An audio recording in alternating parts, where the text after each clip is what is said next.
కోసమే మనం ఈ సత్సంగం పెట్టడం జరిగిందండి. సంతోషం. చాలా సంతోషం ఆచార్య. ఇంకా ధన్యవాదాలు. గౌతమ్‌జీ అడగండి.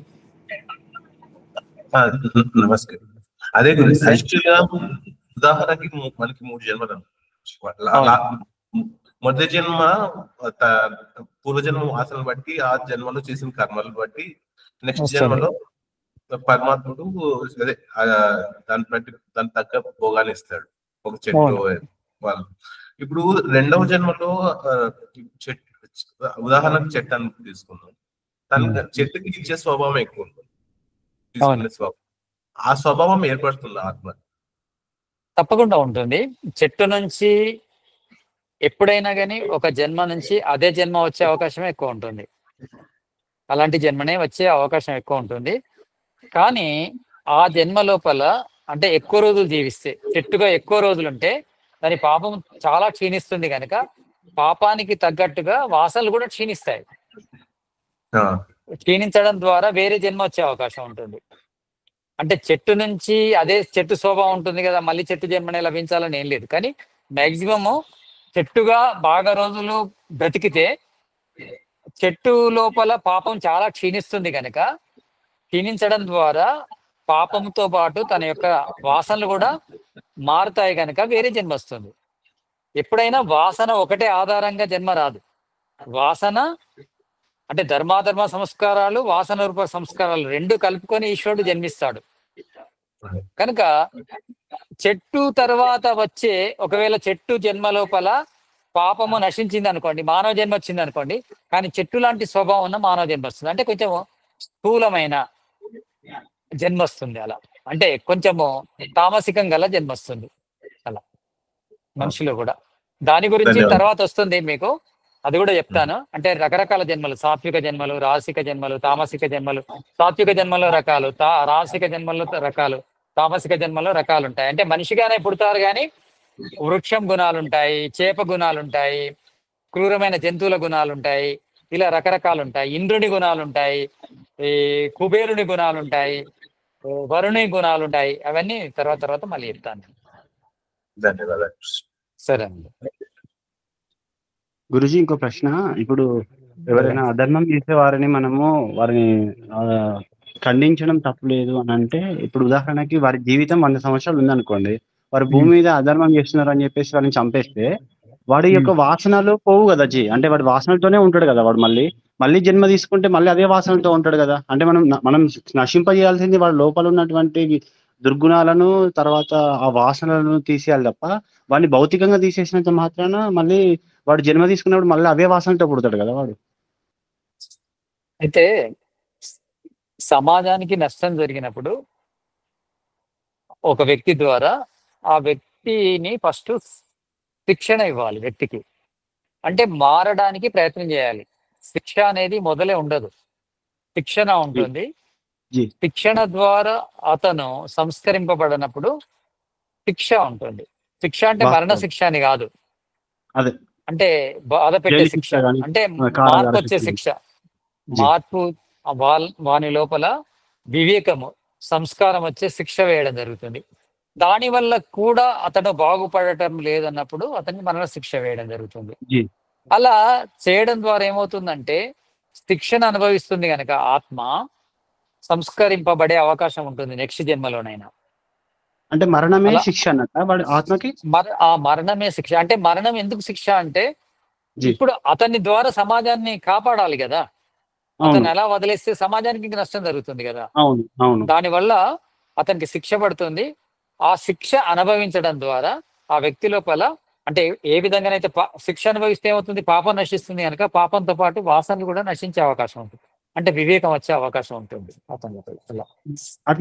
అలా అయితే జీ ఎవరికైతే అతిగా పాపం వ్యక్తి అనేక కష్టాలు అనుభవిస్తుంది. ఇప్పుడు మీరు చెప్పిన విధానంగానే వాడు ఆత్మహత్య చేసుకున్నాడు అనుకోండి, ఎందుకంటే చనిపోతే నాకు మళ్ళీ అంటే నా ఆత్మకి నేనే శిక్ష చేసుకుంటున్నా కాబట్టి మళ్ళీ నాకు ఆ పాపం అనేది పోయి వచ్చే జన్మలో కొంచెం మంచిగా పుడతానేమో అని అట్లా కూడా రావచ్చు కదా.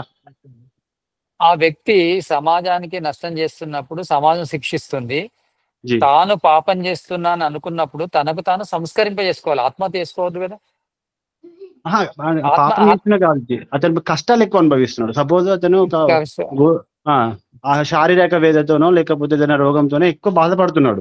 అయితే అతను దాన్ని గ్రహించాడు. అంటే నేనేదో పాపం చేసుకుంటేనే నేను ఇట్లా ఉన్నాననుకుంటే, ఆ పాపాన్ని తగ్గించుకోవడానికి నేను ఆత్మహత్య చేసుకుంటే నాలో ఒక పాపం తగ్గిపోతది కాబట్టి ఆత్మకి శిక్ష చేసుకుంటున్నా ఇందాక మీరు ఏదైతే మరణ శిక్ష చేసినప్పుడు ఆత్మకి శిక్ష పడి వచ్చే జన్మలో మళ్ళీ అంత పాపం లేకుండా మంచి జన్మ రావడానికి అవకాశం ఉన్నది అని అన్నట్టు, వీళ్ళు గూడా అలానే ఆత్మహత్య చేసుకుంటే, అది దానికి గూడా అక్కడికే వస్తాయి గదా!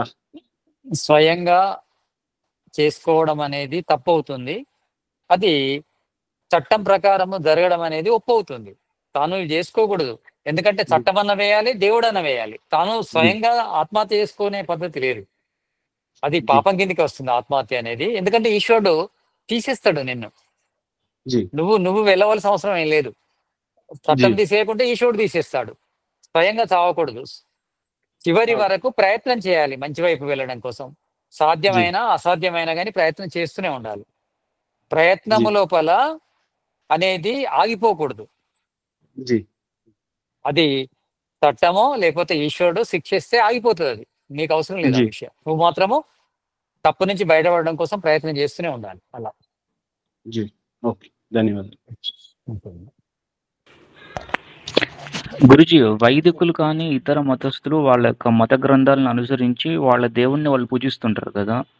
అవును. అటువంటి వాళ్ళకి మళ్ళీ ఈశ్వరుడు ఎటువంటి జన్మనిస్తాడు లేదా ఎటువంటి శిక్షనిస్తాడు?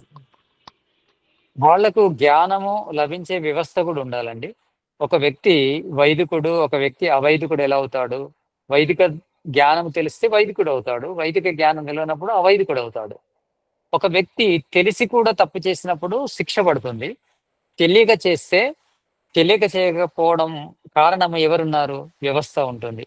అంటే బ్రాహ్మణ వర్ణం ఉంటుంది, క్షత్రియ వర్ణం ఉంటుంది. ఇలాంటి వాళ్ళకు కూడా కొంత పాప భాగస్వామ్యం ఉంటుంది. కనుక మనం వ్యవస్థ లోపల అందరికీ జ్ఞానం అందే విధంగా చేయాలి. జ్ఞానం అందిన తర్వాత కూడా వాళ్ళు అంటే సత్యం తెలిసినాక కూడా అసత్యం వైపు వెళ్తే అప్పుడు పూర్తి శిక్షకు అర్హులవుతారు. కనుక అజ్ఞానము లోపల చేసే తప్పు జ్ఞానంలో చేసే తప్పు కంటే కొంచెం తక్కువగా ఉంటుంది. తప్పే అది కూడా. కానీ ఈశ్వరుడు అదే విధంగా మనకు చట్టం లోపల కూడా అంటే మనుస్మృతి లోపల కూడా శూద్రులకు తక్కువ శిక్ష, అందరికంటే ఎక్కువ శిక్ష బ్రాహ్మణులకు. బ్రాహ్మణులకు 100 కొరడా దెబ్బలు అయితే క్షత్రునికి 75 కొరడా దెబ్బలు, వైశ్యునికి 50 కొరడా దెబ్బలు. అదే తప్పుకు శూద్రునికి అయితే 25 కొరడా దెబ్బలు. అంటే తక్కువ జ్ఞానం ఉన్న వాళ్ళకు తక్కువ శిక్ష, ఎక్కువ జ్ఞానం ఉన్న వాళ్ళకి ఎక్కువ శిక్ష. అదే విధంగా ఈశ్వరుడు కూడా ఎక్కువ జ్ఞానం అంటే తెలిసి తప్పు చేస్తే ఎక్కువ శిక్షిస్తాడు. కనుక తెలియక చేసినప్పుడు కొంత తక్కువ ఉంటుంది శిక్ష. కనుక అందరికీ తెలిపే అంటే ఎవరికైతే జ్ఞానం తెలుస్తుందో సత్య జ్ఞానము వాళ్ళందరికీ తెలపాలి. ఎందుకంటే వాళ్ళు కూడా శిక్షార్హులు కాకుండా చేయాలి మనం. అలా. గురుజీ, యాక్చువల్గా ఇక్కడ నా ప్రశ్న ఏమంటే, ఇప్పుడు క్రైస్తవులు ఆ వేరే మతస్థులు ఉంటారు కదా, వేరే మతాన్ని ఆచరించే వాళ్ళు, ముస్లిమ్స్ అవును. వాళ్ళకి ఇస్లాం మతం ఉంది. వాళ్ళు అవును. వాళ్ళ దేవుడిని అంటే అల్లాని కానీ, క్రైస్తవులు అయితే వాళ్ళ జీసస్ కానీ యెహోవా కానీ వాళ్ళని పూజిస్తూ ఉంటారు. ఈశ్వరుని అవును. కాదు కదా పూజించేది వాళ్ళు. అలాంటప్పుడు వాళ్ళకి తర్వాత జన్మ అనేది ఏ విధంగా ఉంటుంది అనేది, అంటే వాళ్ళు ఈశ్వరుని కాక ఒకటి వేరే దైవాన్ని ఒకటి పూజిస్తున్నారు కదా. దైవాన్ని దేన్ని పూజించినా ధర్మం ప్రకారము ఈశ్వరుడు చూస్తాడు. ఈశ్వరుడు తనను పూజించలేదు, తనకు బదులు వేరే వాళ్ళని పూజించిండు అనే దానికంటే కూడా ఈశ్వరుడు చూసేది తను ఎంత న్యాయంగా ఉన్నాడు అనేది ఈశ్వరుడు చూస్తాడు. అతడి ద్వారా సమాజానికి ప్రకృతికి ఎంత నష్టం జరిగింది అనేది ఈశ్వరుని అంచనా ఉంటుంది. ఎంత లాభం అనేది ఈశ్వరుని అంచనా ఉంటుంది. అయితే ఏ మతంలో పుట్టినా ఎవరిని అనుసరించినా వాళ్ళు ప్రకృతికి సమాజానికి లాభం చేసినప్పుడు ఈశ్వరుడు వాళ్ళకు నష్టం చేయడు, వాళ్ళకు సుఖాన్ని ఇస్తాడు. ఈశ్వరుడు న్యాయం ప్రకారం సుఖాన్ని ఇస్తాడు, అన్యాయం చేస్తే కష్టాన్ని ఇస్తాడు. అంటే ఈశ్వరుడు మనల్ని రక్షించాలంటే న్యాయంగా ఉండాలి మనం. ఈశ్వరుడు మనను శిక్షించాలంటే అన్యాయం చేయాలి, అన్యాయం చేసిన వాళ్ళని శిక్షిస్తాడు, న్యాయం చేసిన వాళ్ళని రక్షిస్తాడు. ఏ మతంలో ఉన్నారు, ఏ దేవుణ్ణి ప్రార్థిస్తున్నారు అనేది కంటే కూడా ఏ పద్ధతిలో ఉన్నారు అనేది ఈశ్వరునికి ముఖ్యం అవుతుంది. అలా. ధన్యవాదాలు గురుజీ. మంచిది. ఇంకా ఒక రకంగా పూజించడం అనేది మనం భౌతికంగా అన్నా కూడా అసలు జీవన సరళి ఎలా ఉంది? ఇందాక మీరన్నట్టు ప్రకృతికి నష్టం చేకూర్చకుండా, ఇతరులకి నష్టం చేకూర్చకుండా వాళ్ళ జీవన విధానం ఎలా ఉందనేదే అక్కడ పూజించడం అనేది అంతే. ఒక వ్యక్తి యూట్యూబ్లో కామెంట్ చేస్తున్నాడు, అంటే ధర్మము వాళ్ళ సిద్ధాంతం అంట, ఈ దైవము ఆత్మ అని వేస్ట్ అని మాట్లాడుతున్నాడు. అంటే అర్థం చేసుకోకుండా, ధర్మమే గొప్పది, నేను దాన్ని కాదనట్లేదు. దైవాన్ని చేరుకోవాలంటే కూడా ధర్మ మార్గంలోనే వెళ్ళాలి. అంటే ధర్మము చేయకుండా దైవము దైవము అంటే దైవం లభించదు. ధర్మ మార్గంలోనే దైవం లభిస్తుంది. ధర్మమే గొప్పది. అంటే ఏ దైవాన్ని అనుసరిస్తున్నాము, ఏ మతములో ఉన్నాము, ఏ సాంప్రదాయంలో ఉన్నాము అనే దానికంటే కూడా ఆ వ్యక్తి యొక్క ధర్మం అనేది ముఖ్యం అవుతుంది. అంటే ధర్మము అంటే సమాజానికి, తర్వాత ప్రకృతికి తాను చేసే లాభమే ముఖ్యం అవుతుంది. అతడు దేనినైనా ఉపాసించని, దేనినైనా అనుసరించని, అతడు సమాజానికి ప్రకృతికి లాభం చేస్తున్నప్పుడు అతనికి సుఖమే లభిస్తుంది. ఈశ్వరుడు అతనికి న్యాయమే చేస్తాడు, అతన్ని రక్షిస్తాడు. కనుక ఈ దైవము మంచి మార్గంలో ఉండడం అనేది ఎందుకంటే పర్ఫెక్ట్ లైఫ్ కోసం, ఇంకా అత్యంత దుఃఖ నివృత్తి పొందాలంటే మంచి మార్గంలో ఉండాలి, అసలైన దైవాన్ని ఉపాసించాలి. కానీ సాధారణ జన్మల కోసము, సాధారణమైన ఫలాల కోసము ఏ మతాన్నైనా ఏ దేవునైనా అనుసరించవచ్చు. కొంత తేడా ఉంటుంది, ఉండదని కాదు. కానీ ఈశ్వరుని పొందాలనుకునే వ్యక్తి మాత్రం నిజమైన ఈశ్వరుని ఉపాసించాలి, నిజమైన ధర్మాన్ని పాటించవలసి వస్తుంది, నిజమైన సాంప్రదాయం లోపల ఉండవలసి వస్తుంది. అలా ఆచార్య, చెప్పండి. ఇప్పుడు ఇది మన సాంఖ్య దర్శనం ఉంది ఆచార్య, ఇది తెలుగులో కూడా మన ముద్రణ ఏమైనా అయింది ఆచార్య? తెలుగులో గోపిదేవ్ గారిది ఉంది. అందులో సూత్రాలకు అర్థాలు మాత్రం ఉన్నాయి. అది భాష్యము లేకుండా, భాష్యం లోపల వివరణ లేకుండా, ఆ వివరణను కూడా ఒక గురువు ద్వారా వింటేనే అర్థమయ్యే శాస్త్రాలు ఇవి. ఇది పుస్తకం తీసుకొని చదువుకోవాలంటే చాలా టైం తీసుకుంటుంది, మనకు ఎక్కువ శ్రమ అవుతుంది, అయినా ఫలం తక్కువ వస్తుంది. అలా ఆచార్య, అంటే మీరు ఇట్లా ధారాళంగా చెప్తూ వెళ్తున్నారు కదా, అందులో సూత్రాలు, అర్థాలు, దాని వివరణ చెప్తున్నారు కదా, అది నా అభిప్రాయం అయితే కొద్దిగా స్లో ఉండి, ఇక్కడ ఉన్నటువంటి వాళ్ళందరం ఎవరైతే శ్రోతలం ఉన్నామో ఇక్కడ మనం ఎవరైతే శ్రద్ధ కలిగి ఉన్నటువంటి వ్యక్తులం అందరం ఉన్నామో, సాత్వికులము, వారికి ఒక్కొక్కరు ఒక్కొక్క సూత్రాన్ని అనిపించడం కానీ చదివించడం కానీ ఇట్లా మధ్యలో స్లోగా చేద్దాం, అట్లే చేద్దాము. అంటే అందరికీ కూడా సూత్రాలు వచ్చే విధంగా, దాని యొక్క భాష్యం తెలిసే విధంగా పనిచేస్తున్నాము. ఇంకొకటి ఏంటంటే మనం యూట్యూబ్లో పెడుతున్నాం కనుక ఒక్కొక్క దాన్ని 10 సార్లు చూడొచ్చు. యూట్యూబ్ లోపల ఈ లెసన్స్ వస్తున్నాయి కనుక దాన్ని ఆధారంగా మనం ఏంటంటే క్లాస్తో పాటు అది కూడా ఉంది అనే ఒక భావంతో చెప్పడం జరుగుతుంది. అందుకోసము ఎక్కువ క్లాస్ లోపల అనిపించడము, చెప్పిందే చెప్పడము చేస్తలేము. కారణం అది యూట్యూబ్లో మన వీడియో ఉంటుంది కనుక. అయినా కానీ మళ్ళీ కూడా నా ఉద్దేశము అందరికీ ప్రతి సూత్రం అర్థం కావాలి. అర్థం కావడం కోసం నేను ప్రయత్నం చేస్తాను తప్పకుండా. అంటే విషయం ఏంటంటే ఆచార్య, ఇక్కడ సాంఖ్య దర్శనం కేంద్రంగానే అన్ని విషయాలు మాట్లాడితే, దానికి సంబంధించిన విషయాలే మాట్లాడుతుంటే కొద్దిగా విశేషమైనటువంటి జ్ఞానం దీనిలో పొందే అవకాశాలు ఉంది ఆచార్య.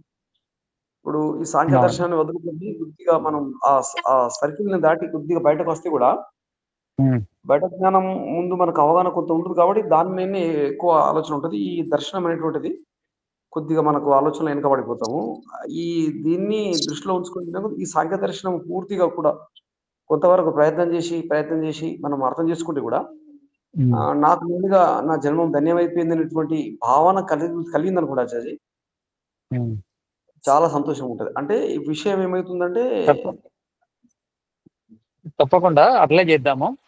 అయితే ఇక్కడ మనం జనరల్ సత్సంగం నుంచి సాంఖ్య దర్శనంలోకి వచ్చాము. జనరల్ గా నడవని, సాంఖ్య దర్శనం నడవని. ఇప్పుడు మనది ఒక క్లాస్ కాదు, ఇక్కడ కూర్చున్న వాళ్ళంతా గురుకుల విద్యార్థులు కాదు. మనము సాధారణంగా సాంఖ్య దర్శనాన్ని ప్రారంభించాము. సాధారణ విషయాలతో పాటు సాంఖ్య దర్శనం కూడా ఉంటుంది. సాంఖ్య దర్శనం కూడా యూట్యూబ్లో వస్తుంది కనుక దాని మీద ఎక్కువ ఒక సాంఖ్య దర్శనం మీదనే ఫోకస్ చేయడం అనేది జరగట్లేదు. అయినా సాంఖ్య దర్శనం మీద ఫోకస్ ఎక్కువ చేయడం జరగకపోయినా మళ్ళీ మళ్ళీ ఆ సూత్రాల గురించి చెప్పడం జరుగుతుంది. తర్వాత కూడా చెప్పడం జరుగుతుంది. ఇప్పుడే కాదు, తర్వాత కూడా ప్రతి సూత్రాన్ని తీసుకొని మళ్ళీ వివరంగా చెప్పడం జరుగుతుంది. ఒకసారి చెప్పాము ఇంకా సాంఖ్య దర్శనం అయిపోయిందని కాదు. అంతేకాకుండా వేరే దర్శనం చెప్పేటప్పుడు కూడా సాంఖ్య దర్శనం సూత్రాలు వస్తాయి. ఒక దర్శనానికి సంబంధం ఉంటుంది. తర్వాత మన దర్శనాలు అయిన తర్వాత ఉపనిషత్తులు ప్రారంభిస్తాము. తర్వాత సూక్తాలు, వేద సూక్తాలు ప్రారంభిస్తాము. అందులో కూడా వీటి నాలెడ్జ్ వస్తుంది. కనుక ఓవరాల్ గా అన్ని రకాలుగా నాలెడ్జ్ రావడం కోసం ఒకటే సబ్జెక్టు ఒకటే విషయాన్ని కాకుండా ఓవరాల్ గా చెప్పడం జరుగుతూ ఉంది. అందువల్ల మనకు సాంఖ్య దర్శనం మీద ఎక్కువ కాన్సన్ట్రేట్ లేదు అని అనిపిస్తుంది, కానీ అది కూడా జరుగుతుంది. మనం వేరే విషయం కూడా సాంఖ్య దర్శనానికి సపోర్ట్ చేసేదే. ఏదైనా కానీ వాళ్ళు అడిగే క్వశ్చన్స్ కానీ మనం చెప్పే జనరల్ టాపిక్ కానీ అది సాంఖ్య దర్శనానికి సపోర్ట్ చేస్తుంది. కనుక ఇబ్బంది ఏం లేదు.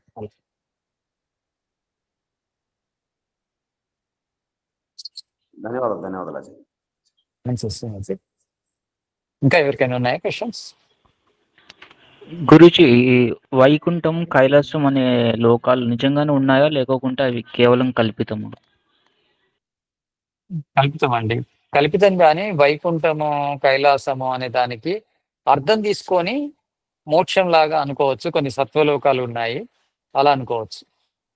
కానీ నిజానికి చెప్పాలంటే విశేషమైన సుఖము ఎక్కడ లభిస్తుందో ఆ జన్మనే స్వర్గం.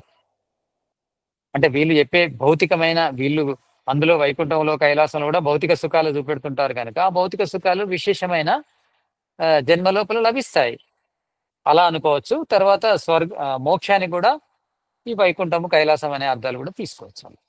అంతే. ఈ సప్తలోకాలు అంటారు గురుజీ, సప్తలోకాలు అంటే ఏమిటి? సప్తలోకాల గురించి ఇంతకుముందు చెప్పడం జరిగింది. మళ్ళీ కూడా ముందు ఒక క్లాస్లో చెప్పడం జరుగుతుంది సబ్జెక్ట్లో సప్తలోకాల గురించి. వాటి గురించి కూడా చెప్తాను. అంటే ముఖ్యంగా భూహు, భువః, స్వహ, మాహ, జనః, తపః, సత్యం అనే లోకాలు ఉన్నాయని మనకు శాస్త్రంలో చెప్పడం జరుగుతుంది. అంటే భూహు అంటే భూమికి సంబంధించిన, పృథివీలోకానికి సంబంధించినవి. భువః, స్వహ ఈ అంతరిక్షానికి సంబంధించినవి ఉంటాయి. మాహ, జనః, తపః, సత్యం అనేది ద్యులోకానికి సంబంధించినవి ఉంటాయి. 3 లోకాల లోపల 7 లోకాలు అనేటివి విస్తరించి ఉన్నాయి. దాని గురించి మళ్ళీ వివరంగా చెప్తాను. ధన్యవాదాలు గురు. మంచిదండి. గురూజీ,